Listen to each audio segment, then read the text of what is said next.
gobierno presentó ayer al Parlamento, al filo del plazo constitucional, el proyecto de ley de presupuesto quinquenal conformado por 713 artículos. La iniciativa comenzará a ser debatida a partir de mañana en la Cámara de Diputados, que tiene 45 días para su análisis y aprobación. El proyecto está fundado en 3 pilares centrales: acelerar el crecimiento para crear y mantener trabajo de calidad, fortalecer la matriz de protección social para combatir la pobreza y la desigualdad y mejorar la seguridad para fortalecer la convivencia de los habitantes del país.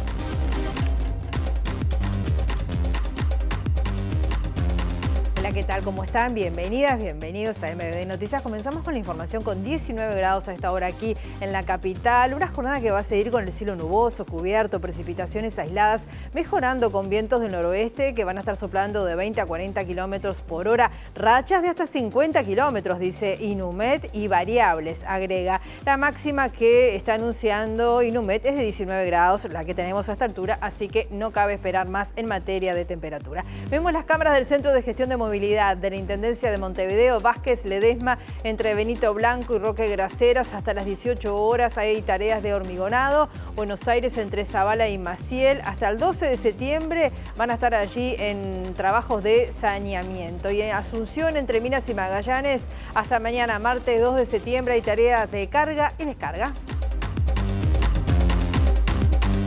Vemos los títulos que se están destacando a esta hora.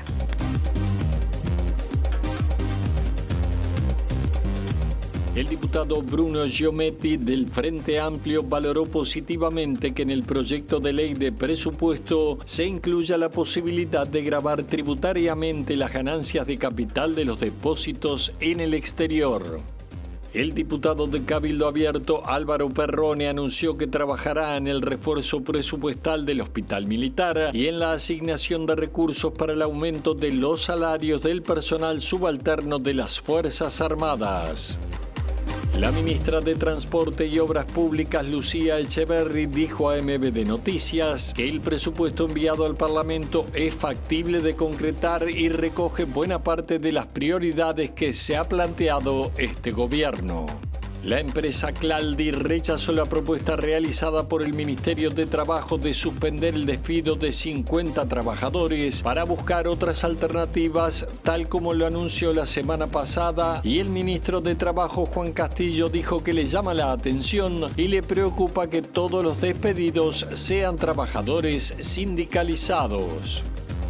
El gigante estadounidense de las comunicaciones Verizon cerró sus operaciones en Uruguay este domingo y despidió a los más de 250 empleados que tenía, en su mayoría jóvenes, según confirmó MBD Noticias.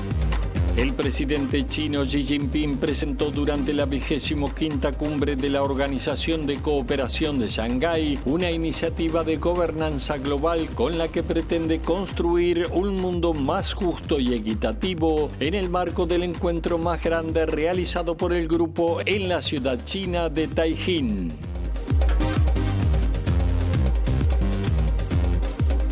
La noche de este domingo, al límite del plazo constitucional, el equipo económico de gobierno entregó a los presidentes de las cámaras legislativas, Carolina Cose y Sebastián Valdomir, el proyecto de ley de presupuesto quinquenal. En esta ocasión, el ministro de Economía y Finanzas, Gabriel Odone, estableció los ejes principales del proyecto.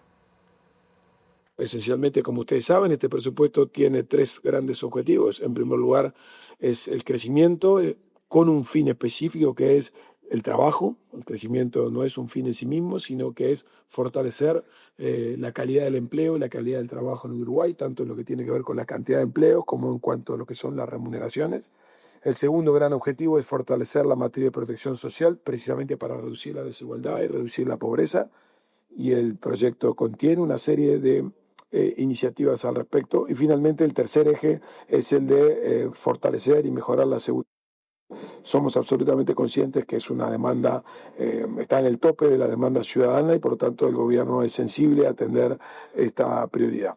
Esos son los 3 ejes de prioridades sobre los que funciona el presupuesto en materia programática y a su vez el presupuesto, como yo ya lo he comentado, contempla algunas modificaciones que tienen que ver con fortalecer la institucionalidad fiscal para poder trazar una senda sostenible y creíble y responsable del escenario fiscal del país en los próximos 5 años. Eso incluye, como ya lo saben y ya lo he comentado, algunas iniciativas de tipo tributario y algunas adecuaciones en materia de asignación presupuestal, que son las que vamos a ir conociendo y lo vamos a ir divulgando en las próximas semanas. La fundamentación del proyecto establece que las políticas contenidas en el presupuesto se encuentran enmarcadas en 3 prioridades estratégicas: acelerar el crecimiento para crear y mantener trabajo de calidad, fortalecer la matriz de protección social para combatir la pobreza y la desigualdad, mejorar la seguridad para fortalecer la convivencia de los habitantes del país. Según el articulado, estas prioridades podrán ser atendidas a partir de un manejo presupuestal asentado en 3 pilares, que son la transparencia para garantizar la rendición de cuentas ante la ciudadanía, la sostenibilidad fiscal para preservar la estabilidad macroeconómica y asegurar que las políticas puedan mantenerse en el tiempo, y responsabilidad en la asignación y en el uso de los recursos públicos para asegurar la eficiencia del Estado. Nos convoca ahora nuestra periodista Abril Mederos, está en la sede del Partido Colorado. ¿Cómo estás, Abril? Bienvenida, buen mediodía. Muchas gracias, Rosina. Buen mediodía. Exacto, porque el Comité Ejecutivo Nacional del Partido Colorado trata este lunes lo vinculado al proyecto de presupuesto quinquenal que se presentó ayer y, bueno, la primera aproximación de lo que es el órgano ejecutivo de esta fuerza política. Para hablar sobre esto estamos con el secretario general y senador del Partido Colorado, Andrés Ojeda. Gracias por estos minutos. Bueno, ¿cuáles son las primeras conclusiones de este proyecto a horas de su presentación? Bueno, empieza ya el análisis, ¿no? Las bancadas hoy empiezan a verlo con los equipos técnicos. Por suerte el Partido Colorado tiene un gran equipo técnico en materia de economía. Ustedes vieron en campaña electoral, la mayoría de ellos o han sido ministros o han dirigido la OPP o han estado seguramente, aparte de su destaque profesional privado, también han tenido un destaque en lo público, con lo cual tendremos un análisis seguramente de los mejores del sistema al respecto, pero ya a golpe de vista se ven cuestiones que preocupan en un gran nivel de incumplimiento de parte del gobierno, ¿no? Yo nomás con el tema impositivo, que quizá el más comentado en estas horas. Yo recuerdo, todos ustedes recuerdan al presidente hoy en campaña, en el debate, mirar a cámara como estoy mirando y decir no vamos a aumentar los impuestos.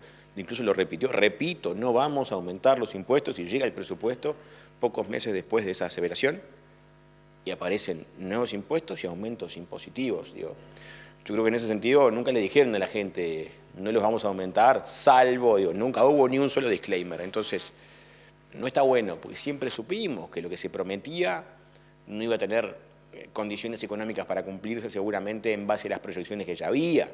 Entonces siempre se supo, no es una promesa de buena fe incumplida.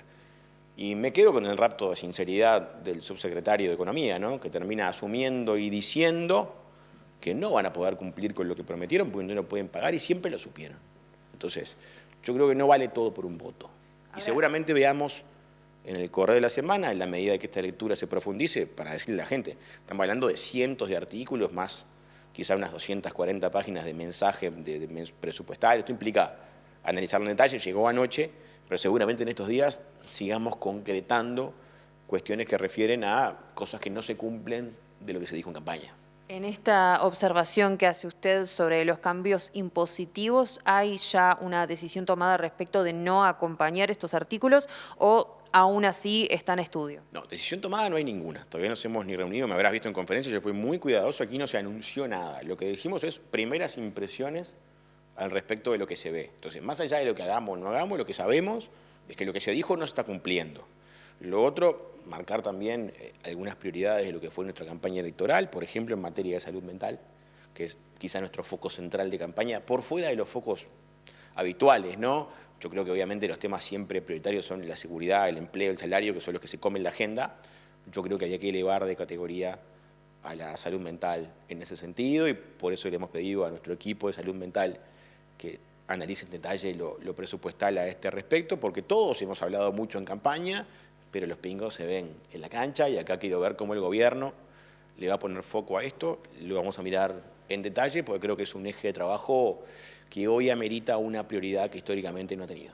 Usted era crítico también con lo referente al Ministerio del Interior. ¿Cuáles son los puntos allí que le son insuficientes? Bueno, recién hoy justamente uno de tus colegas preguntaba si este aumento de 500 funcionarios policiales que se prevé en el presupuesto era suficiente. Y bueno, recordemos que en campaña electoral se prometieron 2.000 nuevos efectivos policiales. Y de hecho el ministro del Interior, cuando estuvo en Comisión Especial de Seguridad del Senado, quiso reformular la propuesta y decir que eran 2.000 en todo el periodo de los 5 años, que no fue lo que dijo el candidato Orsi, hoy presidente. Dijo 2.000 funcionarios de entrada por una necesidad de urgencia, que no podemos seguir así, no damos abasto, y bueno, el tema es que no van a estar, porque 500 es menos que 2.000 en todas las escuelas del país. Entonces, a mí me preocupa que en la medida que vayamos entrando en detalle, vayamos viendo que del 100 de lo que se prometió llega la versión desmejorada, digamos, y no está bueno mentirle a la gente para ganar una elección. Y no está bueno que la gente se olvide de esto, que lo tenga en carpeta, que lo sepa, que lo que le dijeron no lo van a cumplir. Ojeda, ya para cerrar, ¿cuáles son los próximos pasos a seguir en relación al Partido Colorado y también a nivel de la coalición republicana respecto del tratamiento de este proyecto? Bueno, ahora empiezan las reuniones de todas las bancadas y enseguida después habrá una reunión de la coalición. Seguramente esta semana empieza la COCOA, empieza la coordinación coalición parlamentaria, que aparte viene enseguida después de que abandonamos la coordinación del Senado. Así que esto recién empieza. Muchísimas gracias. La palabra del secretario general del Partido Colorado, el senador Andrés Ojeda, en el marco de lo que es este primer análisis del proyecto de presupuesto quinquenal. Muy bien, Abril, muchas gracias. El directorio del Partido Nacional se va a reunir este martes 2 de septiembre con sus bancadas parlamentarias y los intendentes para dar también ellos una primera respuesta colectiva al proyecto presupuestario presentado por el gobierno este domingo. De todos modos, el diputado Pablo Abdala dijo que esperan que la discusión se centre en la propuesta y no en el déficit fiscal heredado. Y advertimos en principio que estamos frente a una propuesta que no es demasiado novedosa o no lo sería en cuanto a la estructura, al esquema del presupuesto nacional, porque el propio gobierno ha dicho que toma como punto de partida la línea de base de lo ejecutado, de los créditos ejecutados en todos los incisos, en todo el presupuesto nacional en el año 2024, es decir, por la administración anterior. No ha hablado, no ha utilizado la palabra reasignación, no ha reestructurado el presupuesto. No ha dicho tampoco, en función de la supuesta debilidad fiscal que el gobierno dice haber enfrentado, que tuvo que hacer recortes, que tuvo que redireccionar recursos o créditos presupuestales. No, lo que estaba ejecutado lo mantiene y sobre esa base proyecta un incremento presupuestal de 140 millones de dólares para el primer año. Me parece que esa es una primera constatación importante. Y lo señalo porque en la perspectiva de procurar los entendimientos, creo que sería bueno que lleváramos la discusión al análisis del presupuesto y no al análisis del pasado. Me parece que ya se laudó la discusión en cuanto a cuál fue la herencia que el gobierno recibió, que creo que en la rendición de cuentas nosotros dejamos claro que en realidad el país estaba mejor, que dejamos el país con un déficit menor del que lo recibimos en el año 2019. Si el gobierno nos lleva al terreno de que se encontró con cuentas fiscales mucho más deterioradas de lo que pensaba, y bueno, nosotros tendremos que recordar que el subsecretario del Ministerio de Economía y Finanzas días pasados reconoció que el programa del Frente Amplio es impagable. Creo que eso no sería conducente. El diputado de Cabildo Abierto, Álvaro Perroni, anunció que va a trabajar en el refuerzo presupuestal del Hospital Militar y en la asignación de recursos para el aumento de los salarios del personal subalterno de las Fuerzas Armadas. Perroni dijo además que comparte con el programa del Frente Amplio la obra del Hospital de la Costa y que va a trabajar para su concreción. Conceptualmente estamos de acuerdo. Sin duda creo que todos los partidos políticos están de acuerdo. Después viene la parte de la implementación, de dónde salen los rubros, cómo se consiguen los rubros, que eso, creo que eso es la discusión más fina, pero claramente en eso estamos de acuerdo. Después, bueno, veremos qué margen tenemos para hacer nuestros planteos en lo que tiene que ver con lo económico, porque en el presupuesto no solo vienen temas económicos, vienen leyes de todo tipo. Nos sorprende sí que vengan casi, 700 artículos. Evidentemente la discusión va a ser intensa y bueno, ahí iremos punto por punto, escuchando a las delegaciones. Ahora el trabajo nuestro, el que se nos viene es que nos empiezan a pedir reuniones los distintos afectados de un lado y de otro, escuchar todas las campanas y en base a eso decidir lo que tiene que ver al articulado. En lo presupuestal tenemos una coincidencia principalmente quienes somos de Canelones, que es la construcción del Hospital de la Costa. Nosotros trabajamos bastante en el quinquenio pasado, no pudimos lograr que el hospital terminara a la costa, se terminó construyendo en el Cerro, como todos saben, que nosotros apoyamos también, bienvenido el Hospital del Cerro, pero en esta oportunidad, bueno, todo indica que ese hospital se va a lograr hacer. Es un monto importante, hay que conseguir los rubros, hay que apoyarlo, y bueno, y después los planteos de Cabildo que siempre hemos hecho, el personal subalterno, que son los sueldos más sumergidos en el Estado, lograr ahí alguna partida de aumento, en los temas de salud, sanidad militar, defender las políticas de vivienda que funcionaron bien, como el plan Entre Todos, ver las modificaciones que se van a hacer a la vivienda promovida, que se pretende sacar del Ministerio de Vivienda y llevarlo al Ministerio de Economía. Así que bueno, por ahí van a estar nuestros temas. El diputado Bruno Giometti del Frente Amplio valoró hoy positivamente que en el proyecto de ley de presupuestos se incluya la posibilidad de ajustar tributariamente las ganancias de capital de los depósitos en el exterior. En diálogo con MBD Noticias definió esta propuesta como una política de izquierda y relativizó que esto sea crear un nuevo impuesto. Lo mismo con el impuesto el ajuste tributario que se plantea a las ganancias de capital de los depósitos en el exterior, que hoy tenemos una cantidad de recursos de uruguayos o residentes en Uruguay que están depositados en el exterior del país en distintos formatos financieros que hoy no tributan, cuando esos mismos tipos de inversión a nivel local sí tributan un impuesto. Entonces el planteo es unificar y que esas inversiones en el exterior empiecen a pagar por las ganancias de capital que tienen, y eso también genera recursos para el fisco. O sea, son ajustes tributarios, si uno quisiera decir, de izquierda, porque van dirigidos a que pague más el que tiene más, para generar recursos para hacer políticas hacia los que tienen menos. No, y además eso genera una inyección de dinero importante, ¿no?, que se puede aplicar justamente donde se necesitan prioridades. Alguno puede decir también, pero en campaña dijeron no vamos a generar más impuestos. Bueno, en realidad no son más impuestos, son ajustes y equiparaciones sobre impuestos que ya existen, y en ese sentido, lo otro que para mí es importante es que van dirigidos a ese sector más pudiente. A veces se dice, bueno, Uruguay no soporta más impuestos. Bueno, en realidad hay una buena parte de la población que no soporta más impuestos, las capas medias, los sectores de trabajadores, las pymes, y a ninguno de esos sectores se le está incrementando. En cambio, aquellos sectores de mayor riqueza quizá puedan aportar un poco más y después esos recursos ser utilizados de forma eficiente en atender algunas prioridades que son importantes para toda la sociedad. Porque cuando hablamos de invertir en la infancia, también estamos pensando en que los sectores más ricos incluso puedan vivir mejor en una sociedad más integrada, en una sociedad más desarrollada. En cuanto a la negociación parlamentaria, Giometti se mostró optimista sobre el diálogo con los diferentes partidos con representación legislativa. En ese marco dijo que espera que todas las bancadas voten en general el proyecto. La ministra de Transporte y Obras Públicas, Lucía Echeverri, dijo que el presupuesto enviado por el Poder Ejecutivo al Parlamento es factible de concretar y recoge buena parte de las prioridades que se ha planteado este gobierno. La secretaria de Estado dijo que el objetivo de su cartera es generar inversiones que mejoren la conexión. Estamos en la presentación de un presupuesto que es realmente factible de concretar, que además recoge buena parte de las prioridades y de las expectativas que tienen los distintos territorios del país. Hemos recorrido el país para esto.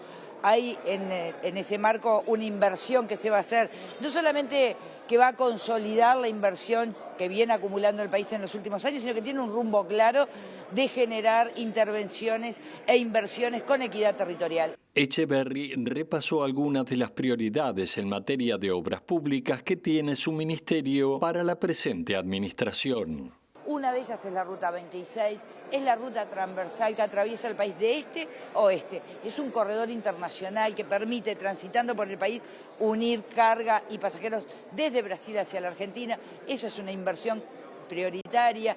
Hay bypass que son prioritarios, no solamente por lo que implica desde el punto de vista del transporte, sino también desde la seguridad vial, el bypass de Tala, el bypass en Rivera, la Ruta 7. Dos rutas muy importantes, el corredor de la Ruta 11, es la ruta de los granos, ¿verdad? En departamentos que han crecido muchísimo en su producción. La Ruta 11, que tiene complicaciones bien importantes, sobre todo entre la Bañar y la Ruta 8. Están previstas la Ruta 81, la Ruta 4, poderle dar continuidad, que efectivamente se conecte. Eso es pensar un criterio de eficiencia económica, pero eso es pensar en el país. Y el ministro de Trabajo y Seguridad Social, Juan Castillo, dijo que las demandas presupuestales fueron atendidas, pero reconoció que faltan funcionarios fundamentalmente en la Inspección General del Trabajo. Castillo recordó que la cifra de accidentes laborales sigue creciendo, especialmente los graves, y manifestó su deseo de aumentar la plantilla de funcionarios para justamente poder atender esa problemática. Todos queríamos más, pero a la altura de las perspectivas que habían desde antemano en función de la escasez de recursos como que había quedado en el traspaso de gobierno, cuando vimos que en la práctica el déficit fiscal era bastante más alto del que anunciaba el gobierno saliente, nosotros cada vez más bajábamos las expectativas, pero lo cierto es que las demandas en buena medida fueron cumplidas, al menos para el Ministerio de Trabajo. De ese punto cero de partida con el presupuesto del 24 lo logramos mejorar bastante más. Todavía necesitamos mejorar más los recursos porque necesitamos más cantidad de funcionarios y que estos estén más capacitados y mejor pagos, pero al menos tenemos más herramientas que la que estábamos teniendo hasta ahora. Castillo mostró preocupación por tener menos de la mitad de los inspectores que necesitan para poder atender las demandas de la Inspección General del Trabajo. En la Inspección de Trabajo porque ha aumentado bastante y en forma preocupante la cantidad de accidentes laborales, los siniestros de trabajo y los siniestros graves que se llevan vidas. Y eso para nosotros es una preocupación. Y cuando vemos los instrumentos y las herramientas que tenemos, en muchas partes son recursos humanos, son inspectoras que tienen que ir a ver las condiciones laborales, ver si se respetan las normas y los derechos, tenemos bastante menos de lo que se necesitaría, bastante menos. Diría que no tenemos ni la mitad de los inspectores que precisamos. Y el presidente de la Administración Nacional de la Educación Pública, Pablo Caggiani, es muy optimista de que se puedan conseguir los recursos necesarios para la educación. Señaló que desde la ANEP se está solicitando un refuerzo presupuestal equivalente a casi un punto del PBI para finales del periodo. Nosotros presentamos un mensaje propio que tiene que ver con un conjunto de compromisos planteados por el presidente de la República, pero además que tiene que ver con un conjunto de acuerdos que tiene la sociedad uruguaya, pero además tenían los programas de todos los partidos políticos que comparecieron en las últimas elecciones.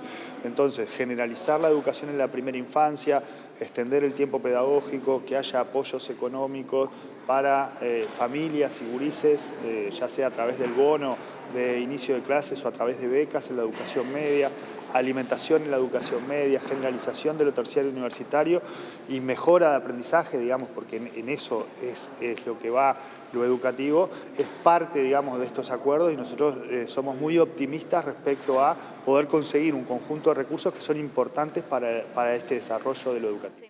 Nosotros formulamos un escenario donde, proyectando lo que es la participación de la ANEP en el gasto público en educación, estamos pidiendo casi un punto más del PBI para final del quinquenio. Tenemos un conjunto de cuestiones asociadas a un plan de obra. Recordemos, recortar en educación hace que las cuestiones de infraestructura se atrasen. Eso hace que lo que ayer era una gotera hoy sea un cambio de techo. Y nosotros tenemos, por un lado, lo que tiene que ver con mantenimiento, pero por otro lado, las demandas de infraestructura que implica la extensión del tiempo pedagógico. Es decir, para poder extender el tiempo, muchas veces se necesita adecuar escuelas o liceos o escuelas técnicas o construir nuevas.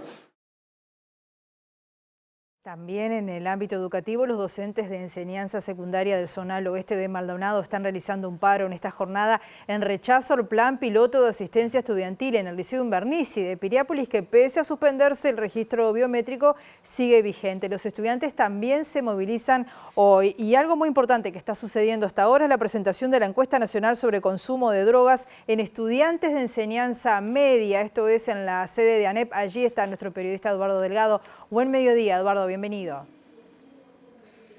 Así es, Rosina, un gusto saludarte. Seguimos en temas de educación y, como tú decías, la 10ª encuesta nacional sobre consumo de drogas en estudiantes de enseñanza media. Hay que señalar que se trata de adolescentes de entre 13 y 17 años escolarizados en ciudades de 10.000 habitantes. Y entre los aspectos a destacar de este informe que se está presentando, podemos mencionar la permanencia del alcohol como la sustancia más consumida por los adolescentes, con la que experimentan más tempranamente y la que presenta mayor nivel de uso problemático.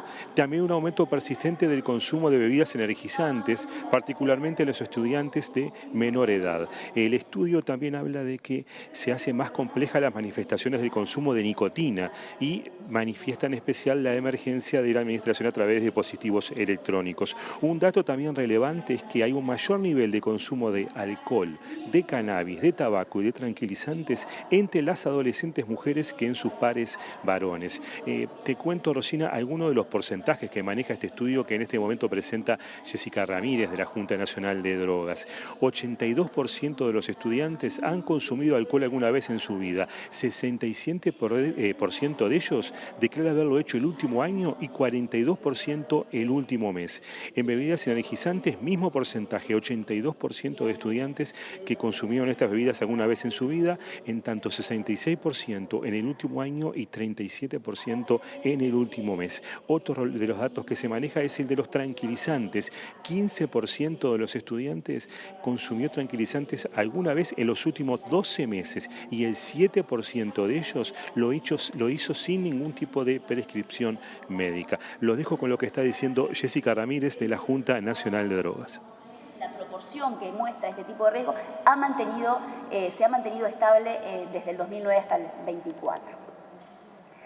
Finalmente, vamos a mirar las prevalencias de vida de las otras sustancias que son marginales en esta población. Estamos hablando del consumo alguna vez en la vida. Ustedes ven que el 2% declara que usó alguna vez alucinógenos, 1,8 cocaína, éxtasis aparece en un 0,7 la prevalencia, TUSI también, y ahí ustedes van viendo cómo van disminuyendo la presencia en vida, el contacto con estas sustancias. Y finalmente, vamos a la edad de inicio. Ahí lo que vamos a ver es, dentro de los que consumen, a qué edad en promedio comenzaron. Entonces, ustedes pueden ver en la gráfica de arriba que las bebidas energizantes y el alcohol son las que se consumen en término medio más temprano. A los 13 años, los estudiantes que consumen lo hacen por primera vez. Y además debemos considerar que son las sustancias con mayor alcance. El 80% ya consumió, por lo tanto es un indicador de precocidad, porque quedan pocas incorporaciones para hacer. No así con las demás sustancias, que cuando hablamos de tabaco, cannabis, cocaína, la proporción de estudiantes que ha consumido es muchísimo menor. Por lo tanto, esa edad de inicio solamente nos está dando cuenta de aquella proporción menor de la población que consumió. Bien, estamos viendo la presentación de la encuesta nacional sobre consumo de drogas en estudiantes de enseñanza media en la ANEP, que está arrojando una serie de datos relevantes, preocupantes y que seguramente van a formar parte de las políticas para diseñar políticas justamente destinadas a los más jóvenes de nuestro país. Hacemos una pausa, volvemos en minutos. Bloque de MBD Noticias. Continuamos con la información con 19 grados a esta hora aquí en Montevideo. Les comentamos que la empresa Claldi rechazó la propuesta realizada por el Ministerio de Trabajo de suspender el despido de 50 trabajadores para buscar otras alternativas, tal como lo anunció la semana pasada. El ministro de Trabajo, Juan Castillo, dijo que le llama la atención y le preocupa que todos los despedidos sean trabajadores sindicalizados, incluyendo a los dirigentes del gremio. De la noche a la mañana, en muy poco periodo de tiempo, la empresa o directivos de la empresa Claldi nos piden una reunión al subsecretario y a mí a los efectos de entregarle una carpeta y demostrarnos que su balance ha dado negativo, de que los números no le dan y que necesitaba reestructurarse, necesitaba tener algunos ajustes. Muy poco tiempo después, una semana, 10 días después, la noticia que aparece es una noticia de despido de 50 trabajadores, donde, bueno, no debe ser casualidad, la inmensa mayoría de los despidos, o la totalidad, son despedidos afiliados al sindicato y casi toda la dirección sindical allá adentro. Bueno, esto es lo que estamos debatiendo y discutiendo nosotros, también relacionado a todas las entrevistas sobre otras cuestiones laborales. hay una dosis de medidas que van en contra de la estructura organizativa de los trabajadores y muchas veces creer que se resuelve sobre el mecanismo de o cierro la empresa o despido a los trabajadores o despido a los sindicalistas y con eso se resuelve. En realidad eso va a quedar mal resuelto, va a seguir la movilización y nosotros lo que estamos propiciando, como hicimos la semana pasada, las compañeras de Dinatra, es convocarlos a los efectos de ver si hay alternativas a no el despido, vía seguro de paro rotativo, buscando alguna otra alternativa. Hasta este momento que estamos hablando, la empresa se ha negado. Ojalá que pueda rever esa posición. La senadora Graciela Bianchi del Partido Nacional va a solicitar con carácter urgente la presencia de las autoridades de la ANEP en la Comisión de Educación de la Cámara Alta. El motivo de la convocatoria es pedir explicaciones sobre la propuesta surgida de las asambleas técnicas docentes de primaria en la que se plantea eliminar la obligatoriedad del festejo de las fechas patrias, la marcha Mi Bandera y los abanderados. Formalmente sería, o la propuesta, sacar la marcha Mi Bandera, no tener abanderados, todo lo que hace tiempo se está diciendo, son ataques a la base misma de lo que es obviamente nuestra nacionalidad, porque los símbolos patrios lo tienen países que tienen 4 o 5 mil años de historia, o sea que los símbolos patrios no pierden vigencia, no son una moda. Es la reafirmación de quiénes somos como nación. Pero otra cosa que se ataca es la meritocracia. O sea, el tema de los abanderados, que parece ser algo superfluo, pero nosotros, al menos, el Partido Nacional, que les habla como educadora, siempre buscó premiar a los que mejor rendían, a los que más asistían, a los que efectivamente cumplían con sus obligaciones. Porque si todo tal lo mismo, que es lo que está un pie hace unas décadas, todo da lo mismo, si voy da lo mismo, si estudio da lo mismo, pobres los chicos, todos son víctimas de violencia, que lo son, pero vamos a ocuparnos efectivamente de los que realmente son víctimas de violencia, no se les puede hablar un tono más alto, se trauman con todo, con así llegamos, a lo que llegamos. Entonces hay que seguir la línea de exigir responsabilidad, asistencia, estudiar, y eso se premia como en cualquier actividad. Los trabajadores les pasa lo mismo. Y obviamente los símbolos patrios, yo tocar los símbolos patrios nunca pensé que llegaran a este extremo, nunca pensé. El dirigente del Sindicato Único Portuario y Ramas Afines, Supra, Álvaro Reinaldo, dijo que se buscará que el enfoque de la negociación salarial esté basado en la estabilidad de los trabajadores de la Administración de Puertos. Reinaldo expresó preocupación por la concesión de la terminal de contenedores a la empresa belga Caton Nacy, porque según dijo, con cada contrato se quitan beneficios a los trabajadores. Que es una empresa que va a tener el trabajo del 80% o casi el 100% de los contenedores hasta el año 2081 y las condiciones de trabajo ahí en el TCPE son complicadas. Hay muchísimos contratos de trabajo y cada vez que se cambia un contrato de trabajo es para sacar beneficios y no para otorgar. ¿Eso es lo que ha sucedido en los últimos años? Claramente. Yo, por ejemplo, tengo 22 años dentro de Terminal Cuenca del Plata y mi contrato es muy diferente a los actuales y eso todos siempre son para cambiar beneficios, no para sacar beneficios, no para agregar. ¿Pero qué contratos precarios de qué tipo? De pocos jornales asegurados, de uno no tener las garantías de saber si va a ser convocado ese día, estar dependiendo de un teléfono para saber si va a ir a trabajar o no, para su organización personal y familiar. Nosotros hace mucho tiempo que venimos tratando de buscar una estabilidad laboral y eso viene por el lado de asegurar jornales. Hay empresas que sí lo hacen y hay empresas que no. Entonces, de una manera, si una empresa está asegurando jornales, tiene un compromiso con ese trabajador y lo tiene que convocar a trabajar. Después, la normativa, las leyes laborales, todos sabemos que existen y las empresas tienen ese poder de desvincular o no desvincular a un trabajador. Pero el tener jornales asegurados lo que hace a la empresa es la obligación de tener una planilla formal de trabajadores y no tener a gente por ahí, es decir, hoy te llamo, mañana te llamo, quédate pendiente a ver si te preciso o no. El El gigante estadounidense de las comunicaciones Verizon cerró sus operaciones en Uruguay este domingo y despidió a los más de 250 empleados y empleadas que tenía, en su mayoría jóvenes, según confirmó MBD Noticias. La Federación Uruguaya de Empleados y Comercio y Servicios, FUESIS, sigue este caso con muchísima preocupación y solicitó al Parlamento la ampliación del seguro de desempleo por un año. La primera comunicación sobre el cierre de las operaciones de Verizon en Uruguay se conoció a mediados de agosto, semanas después de que anunciara la apertura de sus actividades en Chile, para lo cual fue habilitada por el gobierno de Gabriel Boric en junio de 2025.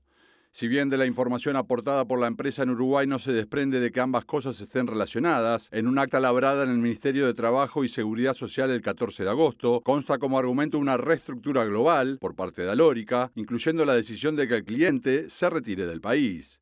Alórica es una empresa global especializada en tercerizaciones de servicios de atención al cliente, soporte y soluciones tecnológicas a compañías principalmente de Estados Unidos y Canadá. Con sucursales en muchos países, Alórica Uruguay funciona en las instalaciones de Aguada Park, asistiendo a firmas como TikTok, entre muchas otras, entre las cuales estaba Verizon hasta este domingo. En el acta firmada el 14 de agosto se establece que son 265 las personas despedidas, cuyas bajas serán registradas este lunes 1 de septiembre ante el Banco de Previsión Social con fecha 30 de agosto, último día de trabajo efectivo. En esa reunión los delegados sindicales consultaron por la posibilidad de que parte del personal sea absorbido por otras empresas. Concretamente se consultó por TikTok. La respuesta fue que no era posible porque ya hay personas en seguro de paro y no se descarta próximamente el envío de más. En este contexto, fuentes de FUESIS consultadas por MBD Noticias expresaron preocupación y confirmaron que dado el volumen de despidos se solicitó al Parlamento que el seguro de desempleo sea por un año, mientras intentan otras vías de negociación. Y el delegado sindical de Alórica, Nicolás Bruno, explicó a MBD Noticias que si bien percibían problemas en la empresa, el cierre de Verizon los tomó por sorpresa, especialmente por la inmediatez con la que se produjo. En ese sentido, dijo que el PIT-CNT va a estar analizando hoy el tema, que involucra realidades diversas que van desde la primera experiencia laboral hasta adultos con familia a cargo. Sí, nos tomó por sorpresa, la verdad.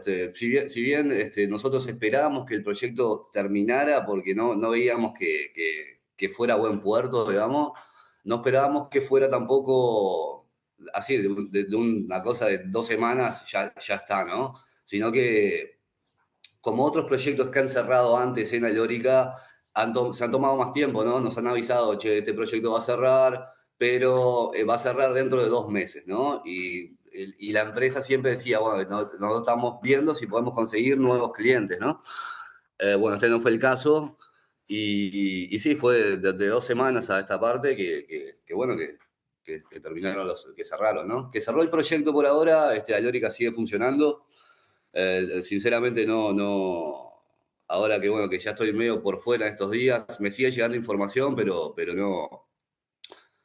Pero no sé qué tan fiable es de que Alórica seguirá estando, pero por ahora Alórica sigue funcionando con TikTok, ¿no? Somos 265 personas que engloba desde primera experiencia laboral, ¿no? Un gurí de 18, 20 años, hasta, bueno, gente adulta con familia, hijos, lo que sea, ¿sí? Es bastante diverso los trabajadores que tiene la empresa. Último bloque de MBD Noticias, continuamos con la información. Les comentamos que la Intendencia de Montevideo rechazó formalmente la reivindicación planteada por 16 inspectores de tránsito sobre el derecho que tendrían para seguir cobrando la participación en las multas aún después de jubilarse. Los funcionarios alegaron tener un derecho adquirido.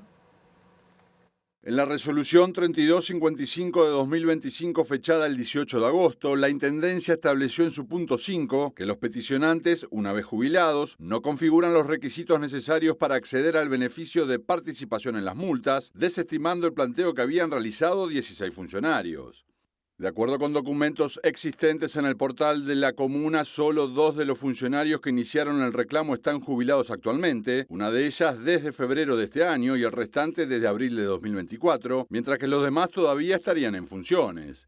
En base a la misma fuente, MBD Noticias constató que 2 de los inspectores fueron sumariados por distintas causas, uno en 2017 luego de haber sido multado por estacionar sin ticket en una zona tarifada y el segundo en 2024 porque faltó 55 días sin justificaciones en un lapso de 2 meses. A otro se lo investigó en 2009, pero no se lo sumarió al lograr deslindar responsabilidad en el robo de la moto municipal que utilizaba y que había guardado en un garage cercano a su casa, autorizado por la comuna. Estos 5 inspectores y otros 11 habían iniciado un reclamo alegando tener un derecho adquirido al cobro de la participación en las multas resultantes del contralor del tributo de patente de recaudados, aún después de extinguida la relación funcional. Sin embargo, con la firma del intendente Mario Vergara y de la secretaria general Viviana Repeto, la intendencia determinó que el derecho al cobro de la participación en las multas solo rige para los funcionarios activos y no para los que ya se retiraron. Una mega columna de 80 metros de largo, 5 de diámetro y 400 toneladas de peso fue embarcada al mediodía de ayer en el puerto de Montevideo rumbo a Argentina. La estructura fue adquirida por una refinería de ese país a la empresa CIR de Uruguay. Se trata de una estructura que pesa 400 toneladas, tiene 5 metros de diámetro y mide 80 metros de largo, lo que equivale a una cuadra montevideana estándar. El operativo para transportarla partió desde la planta industrial de CIR, en la esquina de Aparicio Saravia y Rafael, y terminó en el puerto de Montevideo. Para hacer el traslado, que comenzó sobre las 23 del viernes y se extendió hasta este domingo al mediodía, la Intendencia desplegó un operativo de tránsito que recorrió casi 15 kilómetros de la ciudad. Partiendo del barrio Jardines del Hipódromo, la estructura recorrió las calles General Flores, Boulevard Artigas y la Ruta Nacional Hugo Batalla hasta llegar a la Rambla Baltasar Brum. El operativo también determinó que varias líneas de ómnibus tuviesen que modificar sus recorridos temporalmente, especialmente las líneas que transitan la avenida General Flores.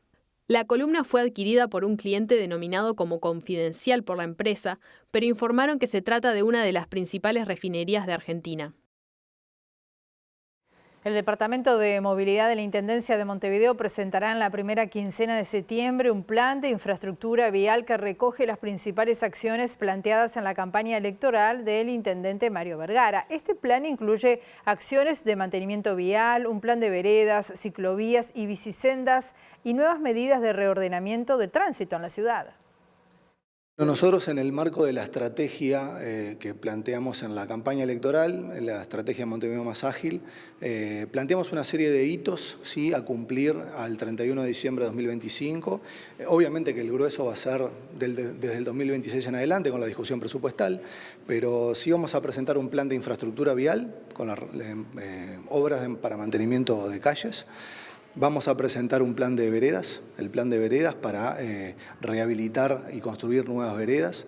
Vamos a presentar un plan quinquenal de ciclovías y bicisendas.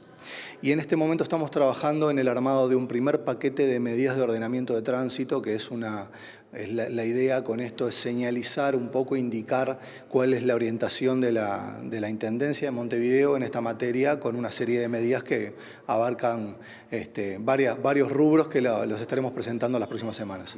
¿Hay fecha para estas presentaciones? Nosotros estamos en el proceso de validación interna, tenemos una validación obviamente con el intendente y luego nosotros esperamos que para mediados de septiembre, en la segunda mitad de septiembre, ya estarlo anunciando a la población.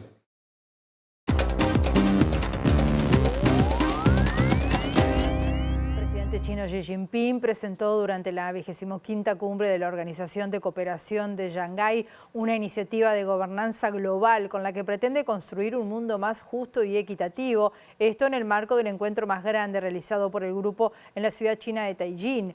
El evento, que tendrá una duración de 2 días, cuenta con la presencia del líder ruso Vladimir Putin y el primer ministro de India, Narendra Modi, junto a los representantes de los 10 países que componen el organismo, que busca alternativas de multilateralismo en medio del complejo panorama mundial.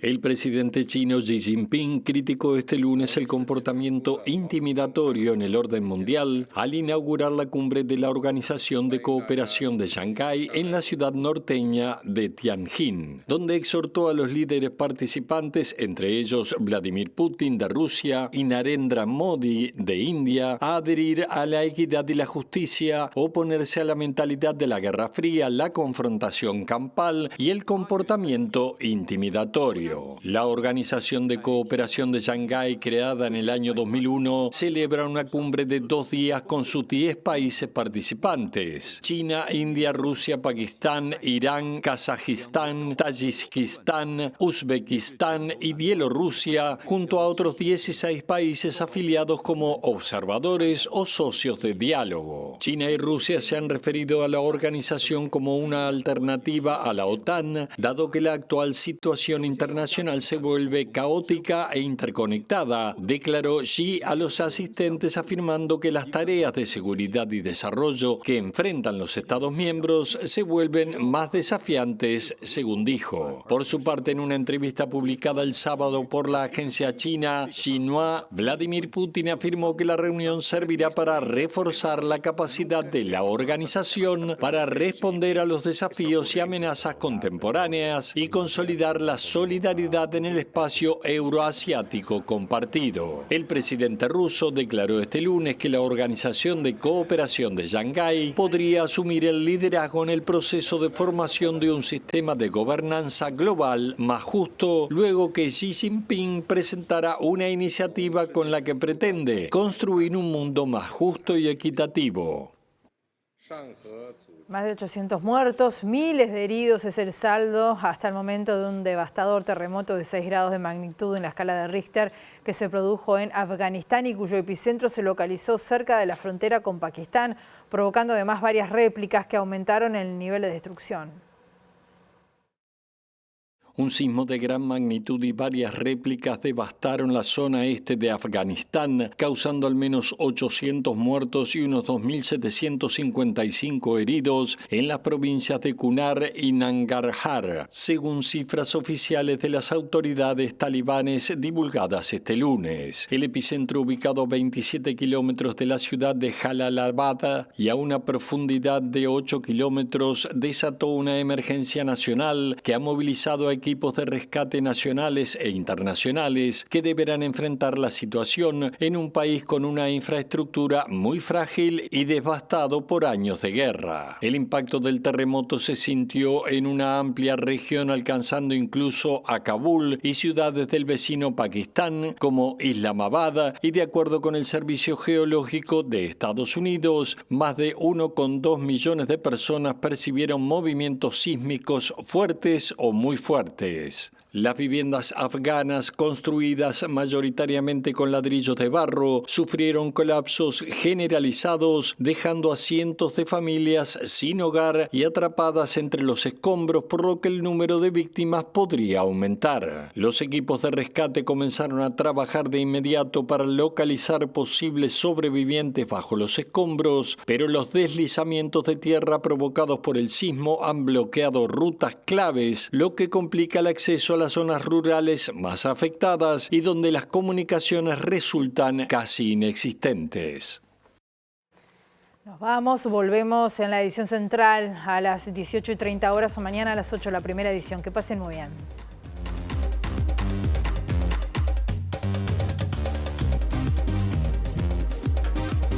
El diputado Bruno Giometti del Frente Amplio valoró positivamente que en el proyecto de ley de presupuesto se incluya la posibilidad de gravar tributariamente las ganancias de capital de los depósitos en el exterior.